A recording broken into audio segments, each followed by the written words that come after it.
I've never seen a film that chronicles the civil rights movement from the beginning to the end to Obama. I'd never seen it. And through the eyes of a father and a son. And, it goes beyond black and white, which was really important to me because it's not really, it's a civil rights story, but it's really a father and son story. And the father and son story it transcends race.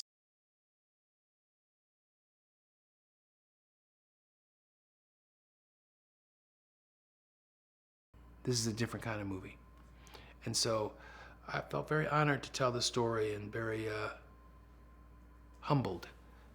Humbled is the best way to describe it. I just didn't feel like I was almost deserved of telling this beautiful story. It's a beautiful story.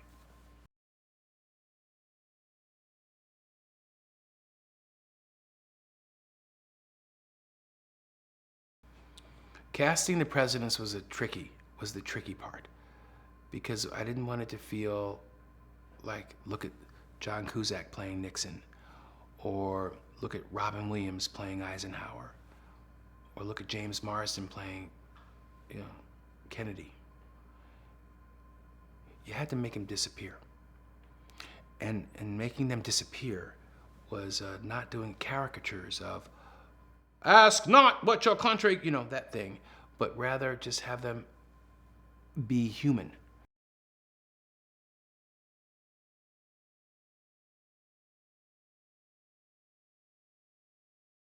Oprah hadn't worked in a while, and it was a little nerve-wracking to carry that burden of, making her as good as she was in The Color Purple, because she was genius in The Color Purple. And, her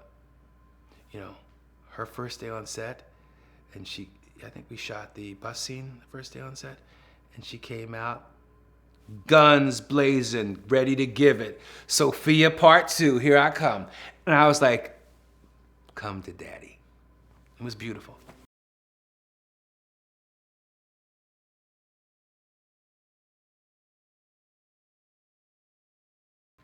Working with Forrest was like working with Oprah. I think the people that have done this and people that are secure with who they are the people that are the most humble. I think Forrest Whitaker is probably the most humble actor I've ever worked with before in my life.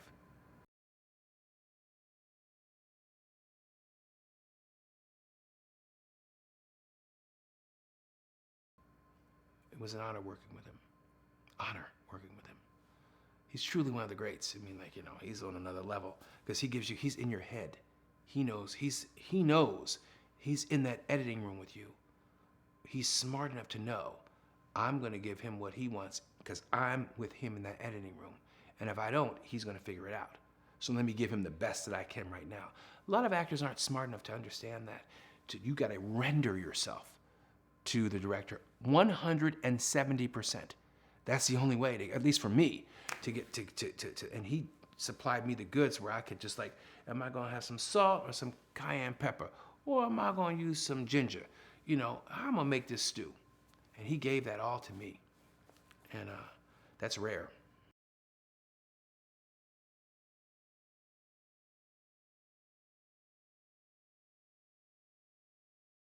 It's an incredible task to take on this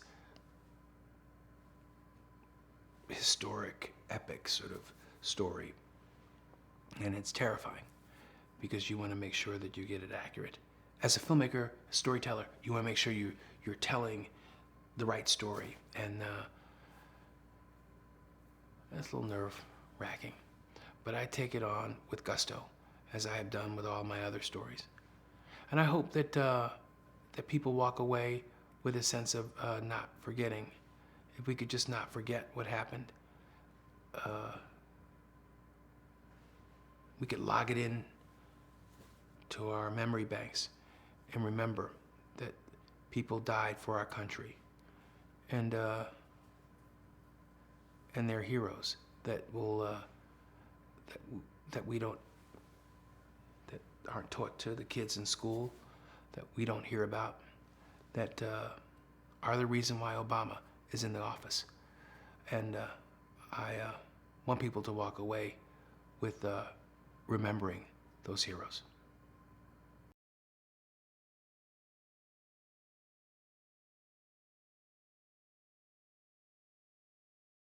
I believe in always in living in my truth in the moment, no matter what people think of me, but I'm honest to who it is that I am right now, whether I seem like an imbecile, whether I seem arrogant, whether I seem, I don't know, I'm gonna be who I am.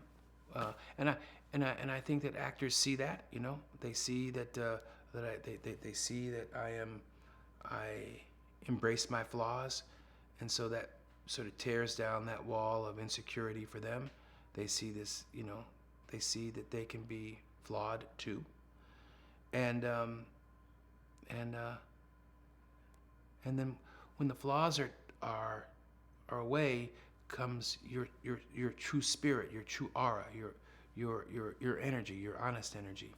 And so that's hard to chip away at. You got to chip away at it, chip away at it, chip away at it, chip away, until you can break down person's you know, persona, what we're trying to show the world. But if you are your true inner self, your child, your spirit, your true spirit, and I can capture that on screen, which is the trick. It's all about tricking them into being truthful.